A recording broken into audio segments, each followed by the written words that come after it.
Bagaimana perjalanan pendidikan nasional?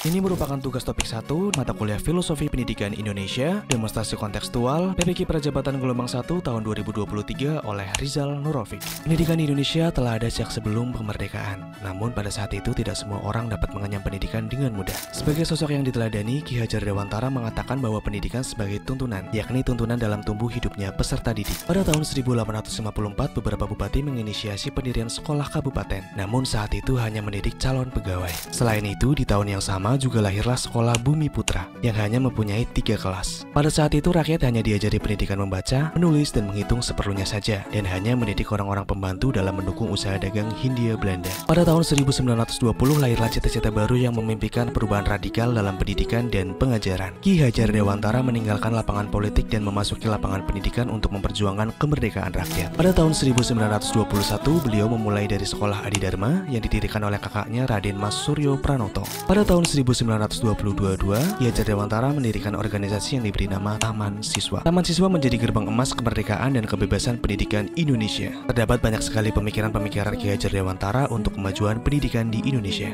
Salah satunya adalah prinsip Tutwuri Handayani yang menjadi semboyan resmi dari implementasi sistem pendidikan nasional yang masih digunakan sampai saat ini. Ki Hajar Dewantara berpendapat bahwa pendidikan itu termasuk pengajaran bagi tiap bangsa, termasuk pemeliharaan guna mengembangkan generasi penerus bangsa agar berkembang dengan sehat lahir dan batin. Panca Dharma merupakan dasar segala usaha taman siswa baik dalam bentuk pendidikan dan pengajaran maupun yang berhubungan dengan organisasi ataupun adat istiadat. Terdapat 5 syarat mutlak yang terkandung dalam Panca Dharma, yaitu kemerdekaan, kodrat alam, kebudayaan, kebangsaan, dan kemanusiaan. Konsep dan filosofi Ki Hajar Dewantara inilah menjadi pedoman serta acuan bagi perkembangan pendidikan di Indonesia hingga saat ini. Salah satunya adalah dengan dikembangkannya kurikulum merdeka. Kurikulum merdeka memiliki esensi yaitu kebebasan berpikir bagi peserta didik maupun guru, sehingga mendorong terbentuknya karakter pada jiwa mereka. Karena peserta didik dan guru dapat mengeksplorasi pengetahuan dari lingkungannya. Kembangannya kurikulum merdeka agar peserta didik dapat memilih apa yang diminatinya dalam pembelajaran, sehingga nantinya tujuan dari pendidikan nasional bisa tercapai, yaitu merdeka belajar, merdeka mengajar untuk Indonesia yang merdeka sesungguhnya. Terima kasih.